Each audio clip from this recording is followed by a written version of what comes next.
अपनी नाक पर पड़े बंधन से आहान ने निकलने की पूरी कोशिश की थी, मगर अंत में उसका शरीर ढीला होता गया और आहान बेहोश होकर जमीन पर गिर पड़ा। जाहिर था कि आहान को रुमाल में लगे क्लोरोफॉर्म की मदद से बेहोश किया गया था। और फिर जैसे ही वो बेहोश हुआ, उसके सामने दो चेहरे आकर खड़े हो गए। उनका नाम शौर्य व शगुन था। दोनों के चेहरों पर एक विजयी मुस्कान थी। तभी शगुन ने शौर्य से कहा, मल्होत्रा से कह दे कि वे अपना काम शुरू करें। इसके बाद क्या हुआ कुछ पता नहीं चला। अगली सुबह जब आहान की आंख खुली तो उसने खुद को अपने कमरे में पाया। उसे अभी भी चक्कर आ रहे थे। रात के बारे में याद आते ही आहान चौंक पड़ा। मैं यहाँ कैसे आया? क्या हुआ मेरे साथ? शनाया के पापा हॉस्पिटल में हैं और ऐसे में शनाया को पता चला कि मैं यहाँ हूँ तो उसे कितना बुरा लगेगा। लेकिन मेरे साथ क्या हुआ, इस बारे में मुझे पता लगाना होगा। इतना कहकर आहान ने अपना मोबाइल बाहर निकाला और शगुन को कॉल लगा दिया। शगुन के फोन उठाते ही आहान ने कहा, शगुन ये क्या खेल चल रहा है? कहाँ हो तुम? मैं जब मल्होत्रा के क्लब पहुंचा तो तुम वहां नहीं थी और फिर मुझे किसी ने बेहोश कर दिया। अब मैं अपने घर में खुद को देख रहा हूँ। सच सच बताओ क्या हुआ मेरे साथ? जवाब में शगुन ने कहा, क्या आपको सस्ता नशा करने की आदत हो गई है? मैंने आपको कहीं नहीं बुलाया और मैं तो शहर से बाहर हूँ। ये सब कैसी बातें कर रहे हैं आप? मैं बिजी हूँ अभी। आपकी फिजूल की बातों के लिए मेरे पास टाइम नहीं है। इतना कहकर शगुन ने फोन काट दिया। आहान फोन की तरफ देखता रह गया। तभी उसके मोबाइल पर शनाया का मैसेज आया, पापा की हालत अब ठीक है और जल्दी उन्हें डिस्चार्ज कर दिया जाएगा। फिलहाल मैं ऑफिस के जरूरी काम से गिल कंस्ट्रक्शन पहुंच चुकी हूँ। इस मैसेज को पढ़कर आहान ने एक लंबी सांस ली और फिर उसके मोबाइल पर विक्रम का फोन आया। फोन उठाते ही विक्रम ने कहा, अब आप अपना काम शुरू कर सकते हैं। फिलहाल आपके रहने के लिए रोजवुड स्प्रिंग में एक घर बुक किया गया है, आप जाकर देख सकते हैं। मगर उसके मालिक कार्तिक कोहली से आपको बचकर रहना होगा। वो बहुत ही चालाक हैं और अपना काम निकालने में माहिर हैं। रोजवुड स्प्रिंग के बारे में आहान ने बहुत सुन रखा था। एक फ्लैट की कीमत वहां 50 करोड़ से कम नहीं थी। उसे याद था कि शनाया को यह जगह बहुत पसंद थी। कुछ सोचकर आहान बाहर निकला तो उसकी बाइक भी वहीं खड़ी दिखी, जिसे आहान लेकर मल्होत्रा के क्लब गया था। ये बात उसके दिमाग में खटक रही थी कि फिर उसने खुद से कहा, इस बारे में मुझे मल्होत्रा से बात करनी होगी कि कल रात उसके क्लब में क्या हुआ था, मगर उससे पहले मुझे रोजवुड स्प्रिंग जाना होगा। इतना कहकर आहान बाइक लेकर रोजवुड स्प्रिंग की तरफ निकल पड़ा। वहां पहुंचकर आहान ने बाइक एक साइड लगाई और अंदर बढ़ने लगा।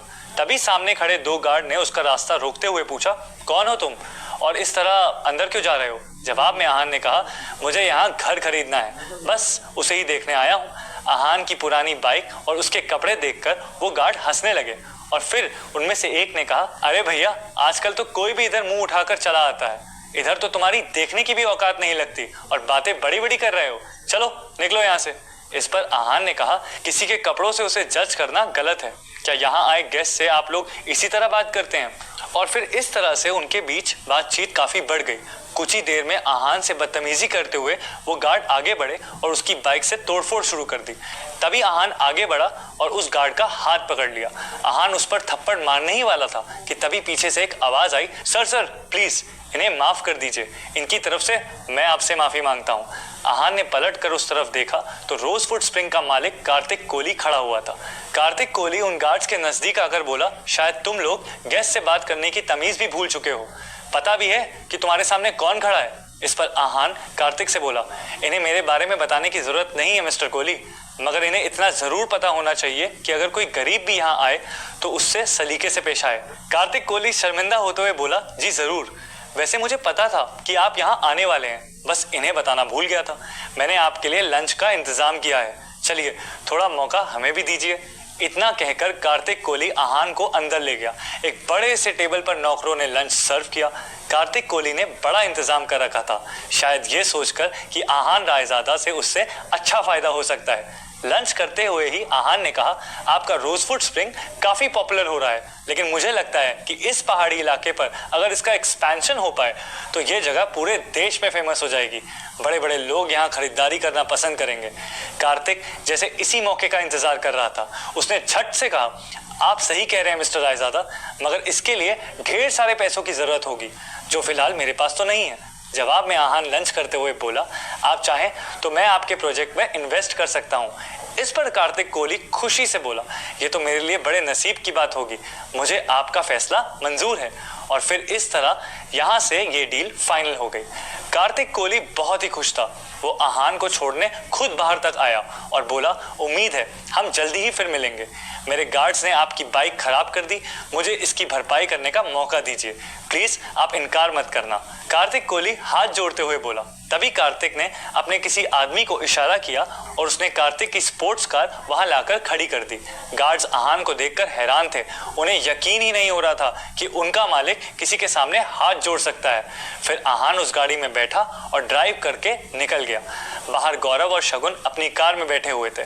गौरव कार्तिक के ही कंपनी का मैनेजर था, इसलिए किसी काम से कार्तिक से मिलने आया था। जब शगुन ने आहान को इतनी महंगी गाड़ी में देखा, वो बुरा सा मुंह बनाते हुए बोली, ओह, तो शनाया को इम्प्रेस करने के लिए, हमें नीचा दिखाने के लिए इसने गाड़ी रेंट पे लेनी शुरू कर दी। गौरव ने मन ही मन कुछ सोचते हुए कहा, कार्तिक कोहली की गाड़ी रेंट पर लेने की किसी की भी औकात नहीं, जरूर कार्तिक के साथ इसका कोई रिलेशन होगा। इधर आहान अब शनाया के ऑफिस के बाहर पहुंच चुका था। आज वो इस गाड़ी पर शनाया को ले जाना चाहता था। बाहर निकलते ही शनाया हैरानी से आहान को देखकर बोली, ये सब क्या? इतनी महंगी गाड़ी आपको रेंट पर लेने की क्या जरूरत थी? जवाब में आहान मुस्कुराते हुए बोला, टेंशन मत लीजिए, इसे मेरे एक दोस्त ने ऑफर किया है, चलिए चलते हैं। इतना कहकर आहान ने गाड़ी का दरवाजा खोल दिया। कुछ ही देर में वह दोनों घर की तरफ बढ़ रहे थे। उनके बीच अभी खामोशी ही थी कि अचानक आहान के मोबाइल पर कोई मैसेज आया। आहान ने एक हाथ से उठाकर देखा तो शौर्य का मैसेज था और फिर उस मैसेज को खोलते ही आहान के हाथ लहरा गए। क्या हुआ? शनाया ने चौंकते हुए पूछा। आहान ने लड़खड़ाती हुई जबान से कहा, कुछ नहीं। शनाया ने घूरते हुए एक नजर आहान की तरफ देखा तो उसे कुछ अजीब लगा। शौर्य ने जो मैसेज भेजा था उसमें आहान के कई सारे फोटो थे, जिसमें आहान किसी लड़की के साथ बिना कपड़ों के नजर आ रहा था। दोनों उस तस्वीर में काफी ज्यादा इंटीमेट थे। तभी आहान को एक और मैसेज आया जिसमें लिखा हुआ था, तुम्हारी ये सारी तस्वीरें अब शनाया को मिलने वाली हैं। हम सब तुम्हारा घर पर इंतजार कर रहे हैं। डिवोर्स पेपर रेडी हैं। शनाया तो इस पर बड़े आराम से साइन कर देगी, बस तुम्हें ही करना बाकी है। जल्द घर पहुंचो, आज हम तुम्हें अपने खानदान से बाहर का रास्ता दिखा कर ही दम लेंगे। ये मैसेज पढ़ते ही आहान की हालत खराब हो चुकी थी। शनाया उसे अभी भी अजीब सी नजरों से देखते हुए बोली, आपको अगर कोई प्रॉब्लम है तो आप मुझे बता सकते हैं। आहान ने कुछ नहीं कहा। कुछ ही देर में वे दोनों घर पहुंच चुके थे। यामिनी जी शौर्य और शगुन के साथ वहां पहले ही पहुंच चुकी थी। उनका पूरा चेहरा गुस्से से लाल था। सामने टेबल पर डिवोर्स पेपर रखा हुआ था। जैसे ही शनाया और आहान पहुंचे, यामिनी जी चिल्लाते हुए बोली, आहान, गलती से भी इस घर के अंदर कदम मत रखना। अभी तक तुम सिर्फ एक धब्बा थे, लेकिन अब कलंक बन चुके हो। तुम्हारी हिम्मत कैसे हुई मेरी बेटी को धोखा देने की? जवाब में आहान ने कहा, ये सब झूठ है। तस्वीर में जो कुछ भी दिख रहा है मुझे नहीं पता कि ये कहां से आया। इस पर शौर्य ने चिल्लाते हुए कहा, अपनी बकवास बंद करो। इस तस्वीर को देखकर कौन विश्वास नहीं करेगा कि ये तुम हो? कहते हुए शौर्य ने मोबाइल शनाया के हाथों में दे दिया। शनाया हैरानी से वो सभी फोटो देखी जा रही थी। उसकी आंखों में आंसू आ चुके थे। एक नजर शनाया ने आहान की तरफ देखा तो आहान ने कहा, शनाया, ये झूठ है। ये हमारे रिश्ते को खत्म करने की साजिश है। मुझे नहीं पता कि ये तस्वीरें कैसे आई। इस पर शगुन चिल्लाते हुए बोली, अच्छा तो सच क्या है, तुम बताओ। पैसों के लालच में तुमने ये शादी तो कर ली, लेकिन हवस की आग अभी तक तुम्हारे अंदर जिंदा है। और किस रिश्ते की बात कर रहे हो तुम, जो कभी ठीक से बना ही नहीं? शनाया आंखों में आंसू लिए सभी के चेहरे की तरफ देखे जा रही थी। फिर एक बार शनाया ने आहान की तरफ देखा।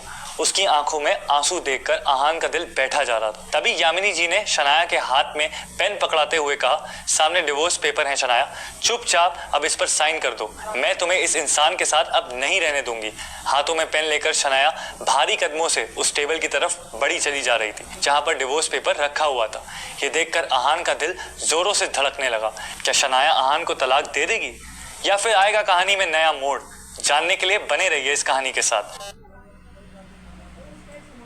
शनाया हाथ में पेन लेकर डिवोर्स पेपर्स को बड़े ही ध्यान से देख रही थी। जैसे जैसे वो पन्ने पलट रही थी, आहान के दिल की धड़कनें वैसे वैसे बढ़ती जा रही थी। तभी शगुन ने शनाया की तरफ देखकर कहा,